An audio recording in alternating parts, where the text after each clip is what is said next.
Hello, everyone. Welcome to Talking Reds. And in this episode, we're going to be looking at upgrades. How good of an upgrade have these players been in this Liverpool team? So we're going to go for the whole Liverpool team currently right now. The starting 11 that we usually see every single week, which is under Arne Slot pretty much every single week.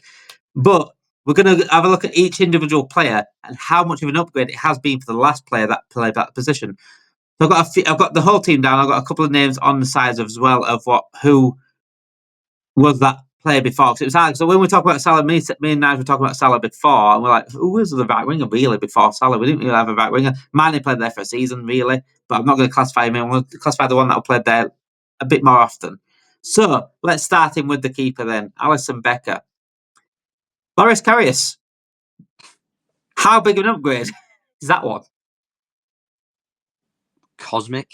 I don't know anything bigger than that. I'm just looking at the list, right? I'm thinking, I don't think there is a big upgrade. Yeah. I don't think there's been a bigger upgrade. I think he is like, I love Alisson. I think he's just a great player. Like, he's just so good. And everyone seems to everyone seems to love him. Like, even fans who don't support Liverpool, like, you get players that play for Liverpool and people don't like them and stuff like that. Like, not even for no reason, just don't like them for no reason. But Alisson, I think he's like universally liked because he's such a good keeper, and he seems to be just like a quiet guy sort of thing. But in terms of Karius to Alisson, I can't even. I'm just trying to think of like the keepers have had in the past, right? I'm trying to think that Karius has not been much worse. I'm just going over like Reina, Mignolet better, Dudek better, Kirkland better, Carson better, David James better, Vesterveld better. He wasn't too bad at the start, Karius. When he first come in, I remember he had potential. Yeah, he was, because I think he got goalkeeper of the year in the Bundesliga. I think that's why we bought him. I think obviously Klopp had a link to Mainz as well, so he looked promising. He was only was he 23 when we bought him, something like that. I thought at the time he was upgraded Mignolet. I never really took to Mignolet. I didn't think he was good. Mr. Flap used to do that with his hands, didn't he, all the time? Yeah. Good at saving pens, I'll give him that. But yeah, he looked like an upgrade initially, but he was just. It went very quickly downhill for him. I think Yeah, it did. It went from like potential to absolute no chance. Get him out of my team in like overnight. Yeah, that Real Madrid one was just probably the icing on the cake of like, yeah, we're done here. His performance dropped massively towards the end of the season. That season, I remember, and then I was remember being worried about the Champions League final. Like, I think when we got past. Who did we get past? Was it Roma in the semi-finals? I can't remember exactly now.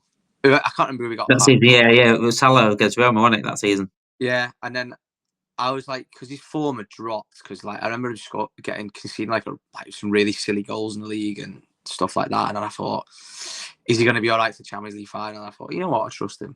And then, should never have trusted him. And this is why trust is a big thing when it comes to who we have at Liverpool. So Alisson Karius is, as Naj said it, a cosmic upgrade, and cosmic is probably a huge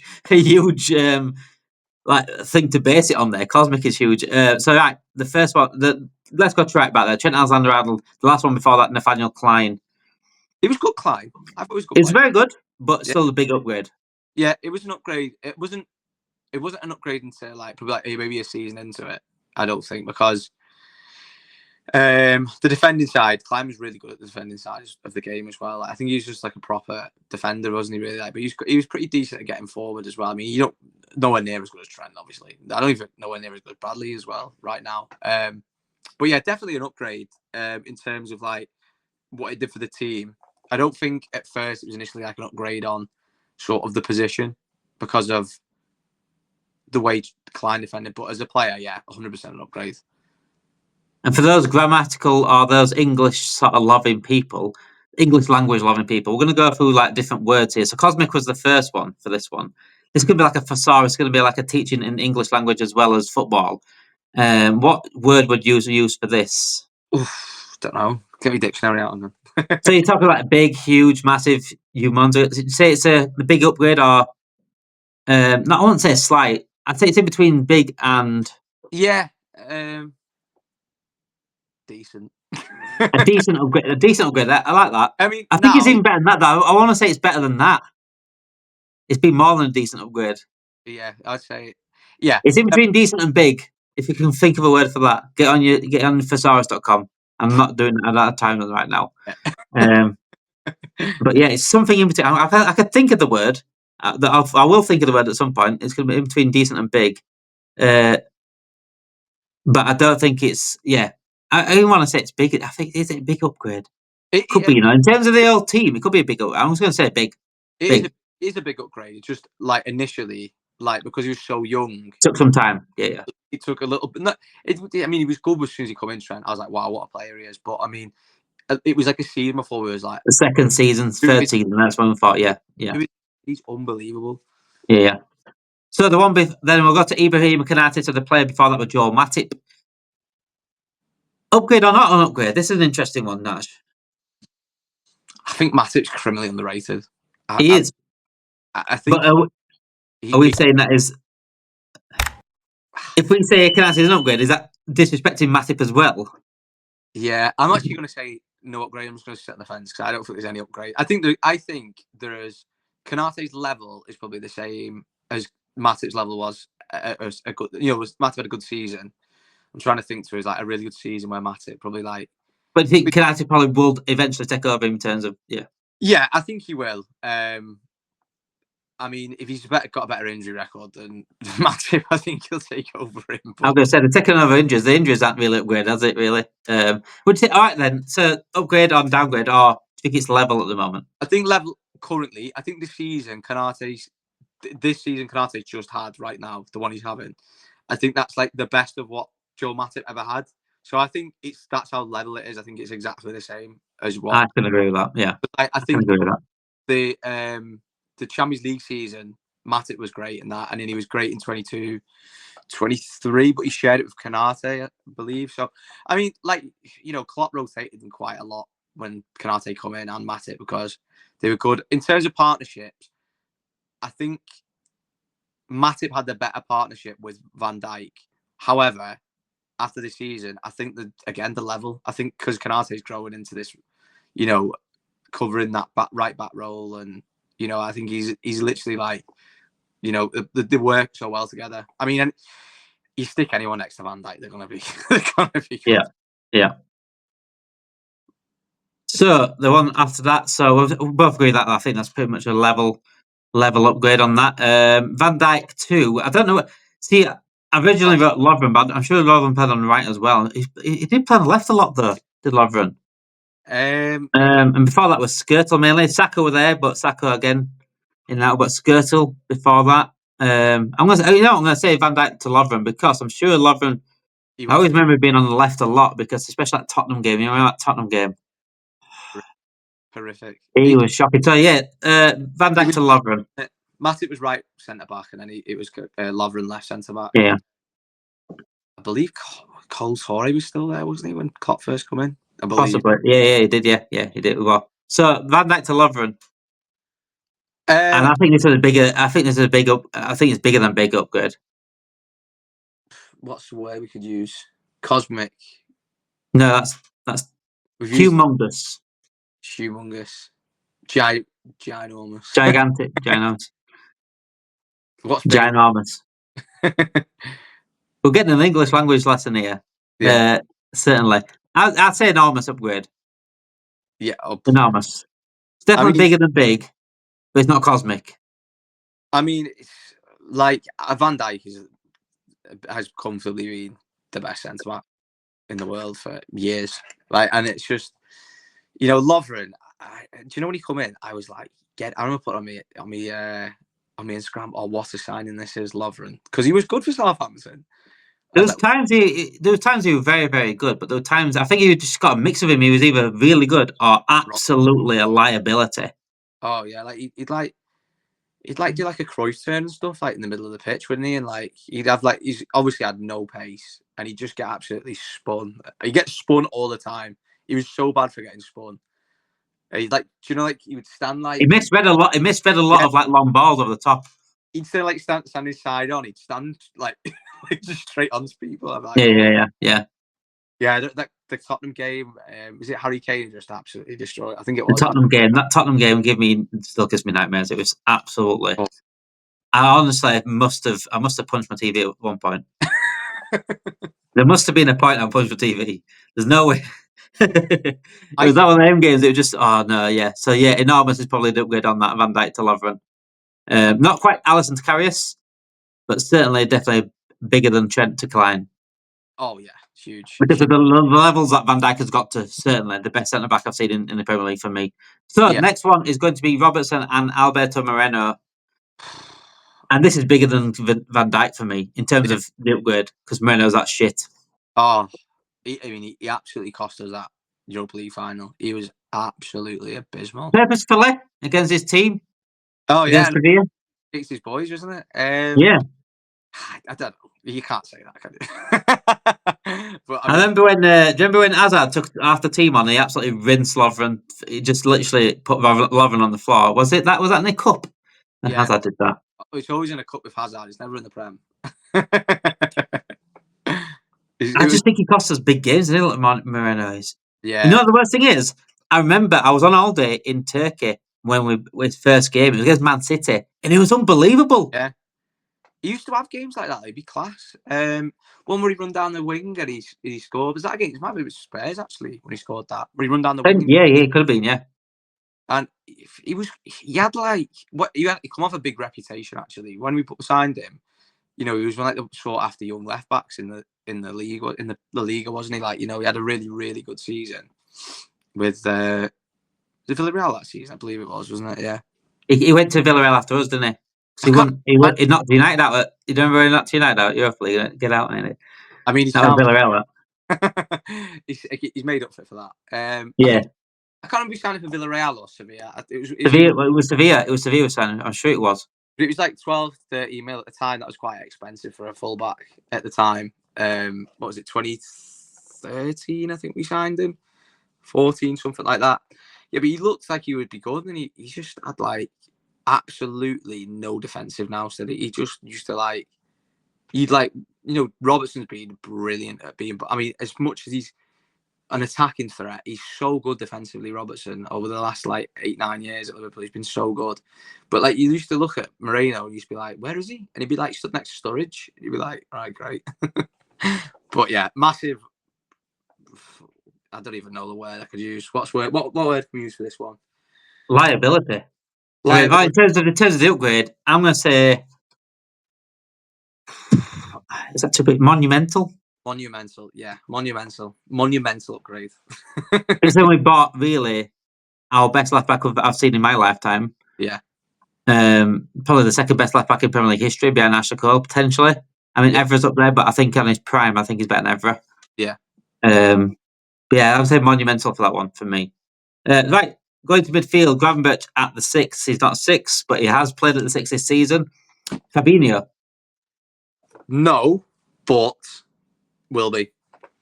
I think Fabinho, because he's not as a 6 though. What as a 6 though? Do you think he's?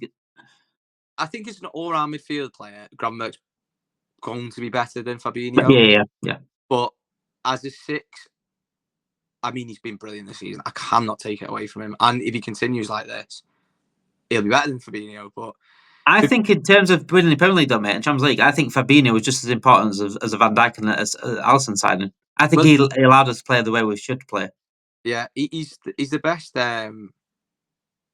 He's the best. What's his name? Isn't he? He's the best CDM in the league. He's the best CDM in the world for about 2 or 3 years for Fabinho. He was so good. Just the performances he put in. He was in a yellow card against Barcelona in the 4-0 when we beat them, and he shouldn't have got a yellow card, by the way, for that tackle. It was a great tackle. And he ran the game. He was the best. He was the best player on the pitch, pretty much. People don't really look at that. And he was pretty much the best player on the pitch because he just put everyone to bed in terms of the midfield couldn't pass through him and stuff. He did that so many times. He locked up United when they were half decent. He locked up City when we scored that goal banger. He was just so good. I think one of his best underrated attributes was his passing, those little dinks into the box I used to do. On defenders, he did it to Mane against Man United, wasn't he? I think that was on against Mane against Man United. He did it a few times. Yeah, little dinks over the top. his legs fell off though, and it upset me. He was one of my favourite players actually. People used to be like, "Oh, he's one of your favourite." I'd be like, Fabinho, I love him. Like, he's just so good. He'd just be like, "Boof, tackle everyone." You know, he and his legs just went. I've never seen anyone. So Gravenberch, Fabinho, upgrade or downgrade? Downgrade right now, but potential for upgrade. I don't know if I can say that though, because like, you know, Fabinho. You can say that. You can say that. You just said Fabinho there was the best CDM in world football for 2-3 years. So it's going to be a downgrade. Gravenberch is not going to be that yet. I don't think he'll ever be the best CDM in the world, but he could be one of the best midfielders in the world. Who would you say this season, based off this season? Who would you say the best CDM has been in the world this season? In between Gravenberch and Caicedo, because it's a tough one. I'd say it is a tough one. It's Rodri being out is massive. Yeah, well, yeah, 100%. But Fabinho was playing when Rodri was there, and Casemiro was in the prime, and he was still. I think it depends if it was classified Declan Rice as well. I don't think he's had the best. I don't think he's had the best. No, but I'd say Gravenberch certainly. But I don't think it's still the levels of Fabinho as a CDM specifically. Yeah. It's just my personal opinion that I still don't see Gravenberch as a CDM though. I see him as just like an 8 that's playing there. Yeah. I mean, his athleticism is like, you know, it's insane. Like, and his the way he plays, like, he's such good touch and close control and stuff like that. I mean, it's graceful. Yeah, it's better than Fabinho in that terms of things. I mean, Fabinho was not to be sniffed at. He was good at, you know, driving runs and stuff. But Gravenberch's just, I don't know. I'm gonna say slight downgrade, but I don't think it will be. I think we'll probably come back to this in 2 or 3 years, and we'll be saying Gravenberch's better because, you know, it's you know, I'd say if he gets 2 years under his belt of being the best CDM. Is it a downgrade right now? Are you willing to say a downgrade right now? I don't even want to say a downgrade because I think he's been so. It's disrespectful I know it's disrespectful to Gravenberch, but I think it's also disrespectful to Fabinho, what Fabinho gives us as well, if you don't say downgrade a little bit. Yeah, I'll go with downgrade a little bit, just because Fabinho, 3 years, Casemiro was in his prime, Rodri was playing, and Fabinho was better than them both. And you know, and that was Fernandinho there, though, wasn't he? Fernandinho as well.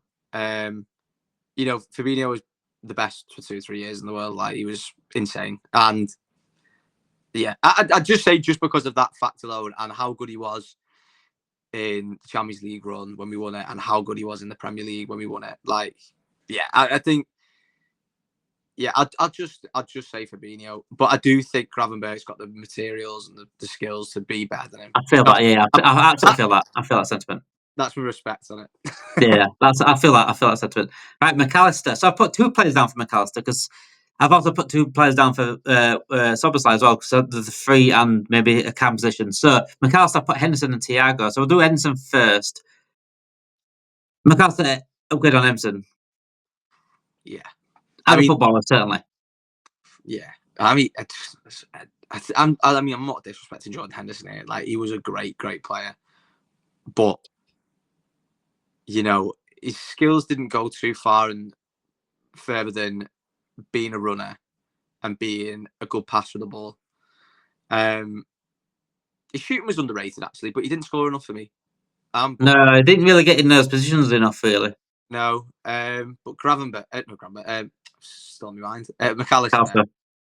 Wow, like, he's biggest steal ever, 35 mil. Should be going back to Brighton, give him another 35. Just give another 100. We can't ever buy off Brighton again. We can never buy off Brighton again. There'll no chance they'll sell us for anyone. Even if they sold someone like Danny Welbeck now at the age he is, he'll still last for 200 million offers. They need some sort of money back for McAllister. He's so good. Like, I've said this like for seasons. I remember putting a tweet ages ago on my personal account saying, you know, if you want Liverpool want to go and buy midfielder, go and buy McAllister. Like, he's better than most on the planet. You know, when he was at Brighton and then he won the World Cup, and he's just like, he played his first season as like, you know, as like almost like a 6, like a double pivot, and people used to be like, oh, it's not his position, but he was still good. Like, this season, he still had the games, didn't he? Yeah, still had the games. The Fulham goal, wow! Like, do you know what's a breath of fresh air to see a Liverpool midfielder have a shot from far out. Like, that is such an underrated thing in this current climate of football. Nobody does it. I mean, No. get Salah doing outside the box, cutting in and whipping it, but he's always done that. He's done that all his career. But we missed that midfield banger. They used to do that for fun in the 2000s, like Gerrard Lampard, Essien, players like that. Skull. They used to do it often. Yeah. Sully Montari, players like that. They used to just do it often. Yeah. Martin Gans Pedersen. I can go through the load. Tom Elliston. Yeah. And just lots. Iseltsberger. This was just a normal thing for the Premier League. For midfielders hit it, and like I said, McAllister's brought it back. Yeah, I mean, and his other thing as well. He's like, late runs are brilliant. He's only like 5'7". He's like, he scored like 2 headers this season, like just from Yeah. That's his movement alone. There, that's his movement alone. That. Yeah, and I just what epitomised McAllister for me was, there's 2 games this season where I thought, you're a serious world class midfielder. It was probably 3. One was the Real Madrid game. He absolutely ran that show. He ran the complete midfield. He scored a goal. He was just instrumental in everything. I think he got an assist as well, didn't he? I think he got a goal and assist in that game. I think so, yeah. The game that stands out for me was the one last weekend. That is a McAllister performance. He was everywhere. He was winning the ball. He was sliding in, winning the ball. He was tracking back. He was scoring. He was playing balls through. Like, he's passing so good. And he is an upgrade. I'm sorry, Jordan Alisson, you've been a great servant. It's one of those games where McAllister, right? This is what I don't like about how man of matches picked on things. If McAllister didn't get that goal last week, I don't think he got the man of match. Thinking about it, I know. Did Salah get it? No, I think McAllister got it. Yeah, that's what I'm saying. So if McAllister didn't get that goal, he wouldn't have got the man of match. This is how they did it. I think they did it last night with De Bruyne. I watched the Man City game. De Bruyne was shocking. And he got man of match for the goal. And I thought you don't play it. You're not watching the game properly if you're giving man matches for someone that scores a goal. McAllister last week was a performance where I think if he didn't get the goal, he wouldn't have got a man of match. But his overhaul performance was just sensational. Yeah. If he got man of match for me, regardless, even if he scored 10 goals, he didn't score any of them. Yeah, he was sensational. He's like, and he's an elite midfielder. Jordan Henderson was a good midfielder, and he wouldn't play the year one year, obviously. Jordan Henderson got to the peak that he'd never ever reach. You know what I'm saying? He made the most out of what he had. Yeah, he was brilliant at what he did, Jordan Henderson, but his skill set, anything outside of that, really. He was known as a runner, a passer, and sort of a controller of the game. A shouter. Yeah, like controlling the team, and the respect he had by the players was great. But McAllister does everything. He does everything you want in the midfielder. Like, he's complete. He's complete. And that's This one's going to be tricky now. So, Henderson, what about on Thiago specifically? An upgrade on Thiago would this be for Soboslai? In terms of McAllister as well, McAllister on an upgrade to Thiago. Thiago is one of the most naturally gifted players I've ever seen play football. He's the reason why people love watching football. I honestly hope. I hope he didn't get in for the final of the Champions League because, he took the piss out United at Old Trafford. He walked off the pitch. Gary Neville was like, "Oh, he's walking off the pitch laughing. He's laughing. He's smiling, because he's just absolutely destroyed you." But I think they're slightly different in McAllister, and they both control the game. They're both similar height. They're both sort of like that build, aren't they? McAllister's a bit more. I don't know, because actually Thiago got a lot of yellow cards, but I think he's a bit more robust. What I'm trying to say, McAllister. Would it be fair to say Thiago's a better footballer? Yeah, and that's. I've not seen many footballers play like Thiago has. Just how just relaxed he is, and how he basically takes the piss. If we're absolutely honest here, but McAllister, that's not disrespecting McAllister either. I think he can reach the levels of Thiago. Yeah, I think different way of playing it. Yeah. But in terms of levels in football terms and history terms, I think he can reach the level of Thiago. Oh yeah, Thiago obviously he got midfield of the year, didn't he, when we signed him in the Europe or something, I believe. But he's the whole thing is Thiago's injuries, isn't it? Like, his career obviously didn't reach the levels that he did reach the levels, but if he didn't have the injuries, we could have been talking about one of the best midfielders of all time. Yeah, That's how good he was. Yeah. But unfortunately, he didn't really have any. I think he had one season with 20 plus games. So do you think it's fair to say, having said that, if Thiago stayed fit, he could have been one of the greatest midfielders of all time? But do you think it's fair to say that it could be a downgrade slightly on Thiago in terms of ability, but potentially again could be an upgrade in terms of the whole career? I think now, this moment in time, I think McAllister's an upgrade just for the availability. Right, okay. I get that. I think, but if Thiago was fit, it would be sort of a downgrade a little bit. yeah, it's hard to say. I know it's hard, but that's just Thiago was just. Yeah, it's and that's McAllister's one of my favourite players. Probably a little bit. So the next players are Szoboszlai, and I've put 2 players down here because I put Wijnaldum down because Wijnaldum was the 3 that were built a team around. I've also put Coutinho down because Coutinho was the last proper 10 we had. Yeah, that's a downgrade on both for me. Yeah. Wijnaldum was great. I love Wijnaldum. I think underrated. Probably that, downgrade on both. Szoboszlai's good, but like I say, Szoboszlai's potential and what he's at now is not what they were ever at yet. Do you know? That's so bad to run. Wijnaldum and Coutinho got to. Szoboszlai's not got there yet, but I think he could get there and maybe surpass. I don't know. You have to try work really hard to get to where Coutinho went for me. Yeah, I mean specifically Coutinho. Yeah, I mean, but he's another one, isn't he? Like he's like Szoboszlai's got bags of talent, hasn't he? But he doesn't produce it on a consistent basis. Whereas like Coutinho did every game. Like he was just class.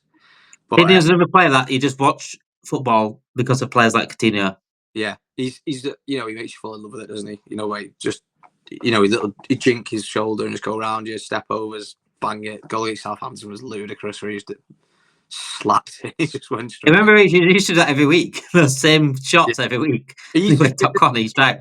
Cut in, bang. Cut in, bang. I think Coutinho for me was the last person before also this era that we're going in now with like Salah and players like that. He was the last person that I thought he could potentially be one of the best, the best in the world. I thought he had Ballon d'Or potential. That good for Liverpool that specific time. He was like season 2. He was like Ballon d'Or potential. He was, yeah, he was. But he just, I don't know. Klopp was right, though, wasn't he? That's all I'm going to say. I know, it's such a shame. I think it's just definitely a shame. So definitely a downgrade on Szoboszlai to either of those. Yeah. And Wijnaldum very, very underrated. I mean, Szoboszlai is a runner, but what was Wijnaldum? He was insane. He's a runner more. And Wijnaldum was actually a 10 before we bought, when we bought him as a 10, but he's that good of a player. He could play across, because he played 10, he played like a cam as at Newcastle and at Holland. And he scores plenty of goals. It's just the way he played for Liverpool, it wasn't him to score goals at that point. He was like a very aggressive number 8, wasn't he? But he got into them positions where he scored quite a few goals for us, to be honest. Like, I remember the one against Brighton where he lobbed the keeper and stuff like that. When he first come into Liverpool, because I think he was one of Klopp's first original signings, if you remember, because we had the gold banding around the New Balance kit. Yeah. I remember he sort of played him on the left a little bit, didn't he? And then behind the striker. And then, eventually when Klopp got his team together, he went into that number 8 role. 2 8s, wasn't it? Sort of thing. And he was great. He was fantastic. I think he had a really, really good, underrated understanding with Roberto, Mane, and Firmino. He was so them like triangles, little pass 1-2. He was so good at doing that, and I loved him being Liverpool. I was gutted when we didn't sign him on. So definitely a downgrade. And speaking of Mane, that's where we're going to go on to next. Gakpo. I put that Gakpo / Diaz, so you can have both of them together if you want. Mane, downgrade. Yeah, and I think it's. If I'm honest, without disrespecting Gakpo and Diaz, I think it's a big downgrade. Yeah, I'm just thinking the levels of Mane went to. Yeah, I mean, Mane was like one of the best players in the world, wasn't he? For like about 3 years, 4 years. Same with Firmino. Obviously, Firmino was the best in the position of the world. In fact, actually, I'm going to say Mane was probably the best in. I'm going to go to James Redmond there, and I look at if or maybe. No, Mane was the best player, left winger in the world for a good few years. And will Diaz and Gakpo ever be that? I think Diaz this season, right? I think he's been a bit like almost disrespected in a way. I wouldn't say disrespected. I don't know the word. Underrated in a way. Like if you go out in the world now and look, good left wingers. Kvaratskhelia, you know, Rafinha. I mean, Rafinha's been playing all over the shop, hasn't he? But Rafinha. Leao, Williams, Gordon. Yeah, I mean, I probably won't put Leao in that because I don't think he's good on the big stage. You know, if you look now, like Diaz is definitely in there, isn't he? He's definitely in that category. Like this season, I mean, he's gone in like, you know, fits and starts. He seems to do that all the time, but he's still a very, very good player. You know, in the running for the title, he's probably been our best player. Diaz, he's probably been that. Definitely last month or so. I think he got 3 man of matches in a row for me. I said this, but I think Diaz. I think his overall season probably overrated because of recency bias, because we're thinking of them. I think he started off first month or two. That's the Diaz we love, and then in between that and the last month, I think he's been shocking. He had like a good start, and he had like a sort of like a mediocre like November. He had a good December, and then he fell off the edge of a cliff in January, February. Yeah. And it's been shocking since until like last month, I'd say. Yeah, probably say from March to like now. And that's why it's a weird player is Diaz. It's like I've always been consistent about this. If Diaz goes and we get a better left winger, I think there's better left wingers out there. I'm happy. If Diaz stays, I'm happy. It's like one of those. Yeah. But if like Mane, for example, if Mane was in this position, I don't want anyone to replace Mane. No. I mean, that's it's telling though, isn't it? Mane was actually the best left wing. Like we had the best right wing, the best left wing in the world at one point. You know, we still got the best right, so it's okay. But Mane was just class. You know, he could play up front as well. He was good. Yeah, I think he was so good. He was brilliant, and a definite downgrade. It is a downgrade, yeah. I think Gakpo's a bit younger than Diaz. Like he's like 25, 26. You know, I think he's different to Mane, but something about Gakpo I've always said since we signed him, and when I watched at the PSV as well, something about Gakpo where I think he can reach like really big levels because because he's got such a lethal shot on him, and he's just so accurate. You know, he hits it that hard and low, and I think he's got that sort of that thing to him. I believe he could get to like not Mane's levels. It is a downgrade, but he could get like it's quite high. Definitely one of the best wings it will. Definitely. Yeah. So last two positions then. Nunez or Jota. I've got Nunez or Jota / Jota. Bobby. Oh, I don't even know what to say for this one. Let's start with Jota first before you start going in on Nunez a little bit. Jota, I mean, forget this season for a second. Jota's been one of my most clinical players over the last few years, but still, as a footballer, Bobby was levels. Yeah. So that's a downgrade in itself, but Nunez to Bobby. Taken directly is number 9 shirt. Cosmic. Is that cosmic again? Cosmic downgrade. So we've gone from the start of the episode from cosmic upgrade to the cosmic downgrade. Cosmic, the size. Cosmic hole. I don't know. Yeah, just a humongous downgrade. I mean, obviously Firmino was there when Diaz was there, and Jota was there when Firmino was there, you know. And Jota, he's just had a poor season. He's been good through I don't like to hear too bad said about him. Like, I mean, he has been poor this season, and he knows that. He knows that better than anyone. He knows he's been poor. And, you know, I don't know if his injuries have caught up with him. He's 29 now, isn't he? So I don't know if injuries have caught up with him because he's got legs made of Pringles or what. But, I mean, Jota's goal scoring, brilliant. As a player, no, I don't. There's times as a player. You know what I do like about Jota? How he keeps the ball close to him, how he can dribble past players. He doesn't look like he's had the build to dribble past players, the way he runs and stuff. But he actually does. He's very, very mindful of that, and he's very good. So it's a definite downgrade on that. But Nunez, like you said, it's just night and day, isn't it? It's night and day, and people still still talk about Nunez in terms of the same senses as Firmino. So don't disrespect Bobby Firmino. Bobby Firmino is the best player I've watched live. Yeah, he's like another person makes you fall in love with football. Yeah, like sensational player. Like, you know, when players leave your club and stuff like that, like you always know you're like, I mean, Milner had a really good send off when he went, and because he was very good for us, Milner. I mean, sometimes he was a bit shit, but he overall Milner was great. He was fantastic. Matic got a big send off, but Firmino, like the send off he had, Leicester away, everyone's singing his name, and it, I feel like gutted when he was leaving. I know it was the time for him to go. It was the time for him to go, but he was sensational. Like the way he played for us, so selfless, so good. The goals he scored were brilliant. Remember the Arsenal one, where he scored and he just skinned everyone. I mean, Jota's done that as well, actually. But, yeah, I was saying, yeah, Jota can do that at times. But he just skinned everyone, and just the assist for Salah against Newcastle, just moments like that, back heel. He always used to do little the Rabona, little dingers. Yeah. Like the tiniest of everyone, didn't come off the floor hardly. He just went over the foot. Yeah. And he'd just be great to watch. And he'd do all round of him, just the pressing. He'd be on you, wouldn't he? Like a rash. I mean, Nunez is far faster than Firmino. I mean, no slouch Firmino, but I mean, he gives you everything else, doesn't he? There's just the only thing that Diaz has got over Firmino. Not Diaz. Nunez has got over Firmino his pace, but it doesn't matter, right?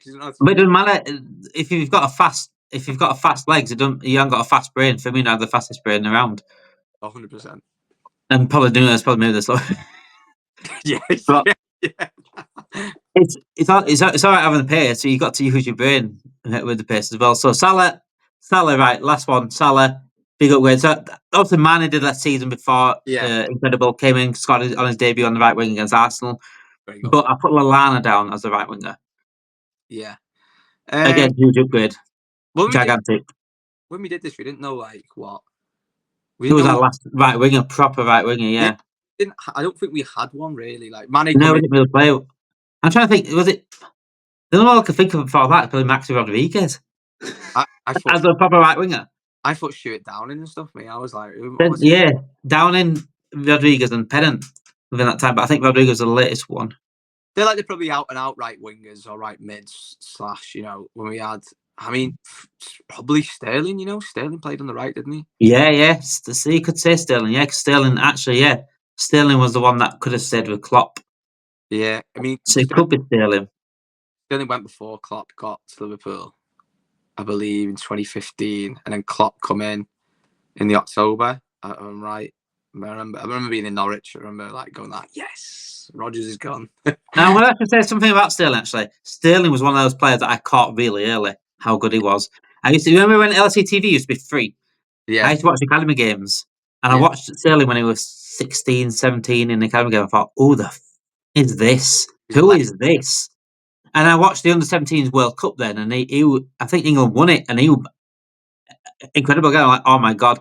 And then we were in the Europa League at the time. I thought, and then he got his first call up in the Europa League game, and I remember tweeting out saying, "Watch this guy! I'm so happy that this guy's got called up to the Europa League squad." Was it the Hearts game? I can't think. I don't know who it was. It was a Europa League game. I think I remember it. It's on Channel 5, or the Hearts game or something like that. It might have been. He got called up. So that's his first call up, and I thought, oh my god! I don't think he got into the team though. I don't think he played. He just got called up to the squad. I thought, oh wow, this is the guy. And I was so happy when he came through to Liverpool. And I thought, oh, this is the guy. And I think of Sterling. I don't think he's still reached the potential that he could have done. He reached quite high where he got. I think he's been incredible for England. Again, he can be very dodgy on the ball at times where he dribbles. I don't know but I still think he had the potential to reach even higher. Yeah, I agree with that. I think that when we talk about going back to Mane, he played left wing, didn't he, when he went to City? He had some good goal scoring seasons, but he was never near Mane's level. Yeah. Player, but I liked him. I think he's had some brilliant seasons. I thought he was England's best player for a good 4 years. Yeah. And he was a brilliant. I mean, say he's gone. He's still here. He's still playing. But he's shocking now, isn't he? He's nowhere near like he was. He's pissing Arsenal fans off. He's only 29. He's only 29 now. He's literally just turned 29, and he's gone like this. I don't know if that's playing so much as a younger kid or anything like that. I don't even think it's that. He has not been injured. He hasn't really been out. He has played a lot, though, hasn't he? He played a lot for Man City. He was the main guy. Him and Sane won it at the time. Yeah. But I get what you're saying. When Leroy Sané was at at City, who would you say was the better player? You'd probably go Leroy Sané. Sané. But I think Sterling could have been better for the potential they had. He's always could have been in it, I think, with Sterling. I mean, he's literally a 4-time Premier League winner. I sat here saying this, but as in terms of a player, yeah, he could have been. Player, yeah. As an individual, he's won a lot of awards, but as a player, he should be really. He has potential of being up there with the talks of the best wingers in Premier League history, but he won't be. No, he won't. He won't. And I think sort of going to Chelsea was a bit of a mistake. I think that was a bit. He should never have done that. I think that a bit, sort of hampered his chances of being put into that conversation. I think Chelsea was the wrong project to go to. I think he better off going to Newcastle. I mean, Newcastle were interested at the time. I think he'd have been really good for Newcastle. Really, really good. Even Anthony Gordon with Isak. Wow.